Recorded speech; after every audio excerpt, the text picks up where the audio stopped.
Well, happy Saturday morning to you. We're on day 16 of Pray the Psalms. Today we're going to look at Psalm 51. This is a prayer, a psalm of confession from David after he was confronted by the prophet Nathan. You can read about that in 2 Samuel chapter 12. We know what David did. He had relationship with Bathsheba. She got pregnant. She was married. To cover up the pregnancy, he had her husband killed. Quickly, the sinful actions progressed beyond what David probably could ever have imagined. He found himself in a place that he never thought he would be. That's where sin always takes us, to a place we never thought we would be. So let's read Psalm 51 together as we consider our own prayers of confession. Have mercy on me, O God, because of your unfailing love, because of your great compassion. Blot out the stains of my sin. Wash me clean from my guilt. Purify me from my sin, for I recognize my rebellion. It haunts me day and night. Against you and you alone I have sinned. I have done what is evil in your sight. You will be proved right in what you say, and your judgment against me is just. For I was born a sinner, yes, from the moment my mother conceived me. But you desire honesty from the womb, teaching me wisdom even there. Purify me from my sins, and I will be clean. Wash me, and I will be whiter than snow. Oh, give me back my joy again. You have broken me. Now let me rejoice. Don't keep looking at my sins. Remove the stain of my guilt. Create in me a clean heart, O God. Renew a loyal spirit within me. Do not banish me from your presence, and don't take your Holy Spirit from me. Restore me to me the joy of your salvation, and make me willing to obey you. Then I will teach your ways to rebels, and they will return to you. Forgive me for shedding blood, O God who saves. Then I will joyfully sing of your forgiveness. Unseal my lips, O Lord, that my mouth may praise you. You do not desire a sacrifice, or I would offer one. You do not want a burnt offering. The sacrifice you desire is a broken spirit. You will not reject a broken and repentant heart, O God. Look with favor on Zion and help her. Rebuild the walls of Jerusalem. Then you will be pleased with sacrifices offered in the right spirit, with burnt offerings and the whole burnt offerings. Then bulls will again be sacrificed on your altar. So we really see David, he's broken by his sin as he comes to this place of confession. And we know this about confession. It's never easy. It's never easy to face the truth of what we've done and where we find ourselves because of that. It's never easy, but it is absolutely necessary. We know that God is righteous and cannot be around sin. And when we sin against him and we do not confess it for him to forgive us, we are breaking the relationship. It's hard to be in the right spirit with God when we have unconfessed sin in our life.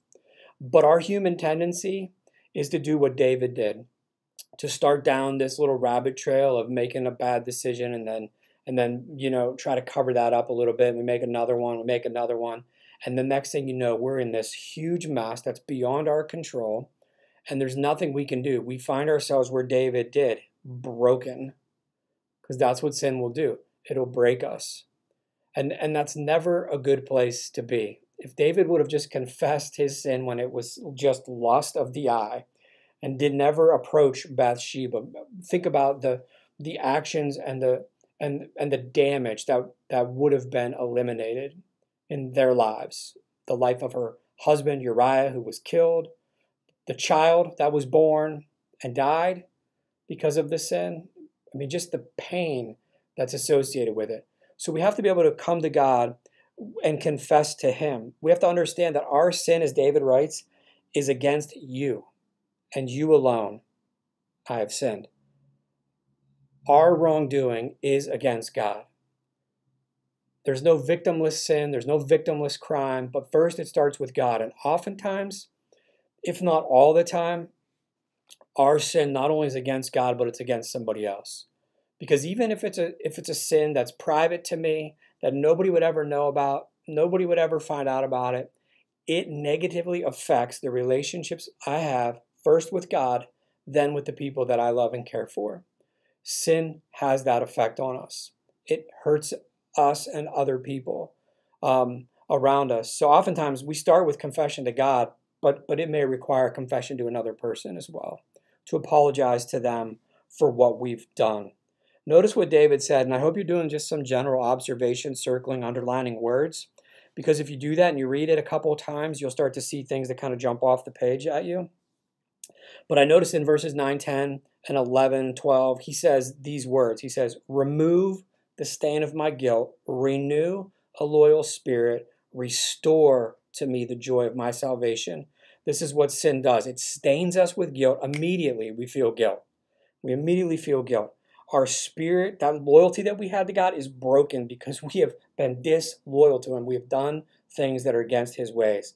And our salvation, the joy of our salvation, that joy that we have, is damaged because of our sin. And only God can restore it. So we need to be able to come to God broken and say, God, please remove the stain of my guilt. Remove this guilt from me. None of us want to feel guilt and shame. God can remove that. Renew a loyal spirit within me. Help me to be as loyal to you as you are to me. And then restore the joy of my salvation. Sin robs us of our joy.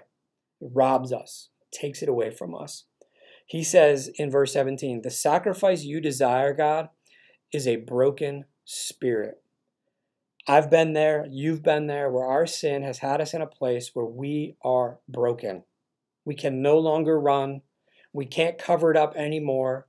There's nothing we can do. We are helpless and broken. And for many of us, it's not until we're completely broken do we allow God to come in and start rebuilding. Hopefully, the conviction that we feel if we're followers of Jesus from the Holy Spirit, from that initial decision, is strong enough that we don't even pursue sin, that we understand its temptation and where our weaknesses are, and we turn away from it. But we fall. We're human. And when we start down that trail, may we not get to the place where we are completely broken. May we quickly see that we are being disloyal to God, that we are being robbed of our joy, and that the guilt is staining us. And may we quickly confess to God then that we are wrong, so that He can begin that process of restoration. So prayers of confession are never easy. They're never fun. We know that. But they're absolutely necessary. And thankfully, we have a God who has great compassion, who can wash us free from guilt, who can purify us. He recognizes it, right? He waits for us. He is just, but He forgives. And our spirit is restored, and our relationship is restored. So let's not run from God when we sin, but let's run to Him and get through the hard part, the humbling experience of confession. It's the right thing to do every time. I look forward to seeing you guys tomorrow. Have a great day. Hope you'll worship with us as we go live at 10:09. I'll see you then.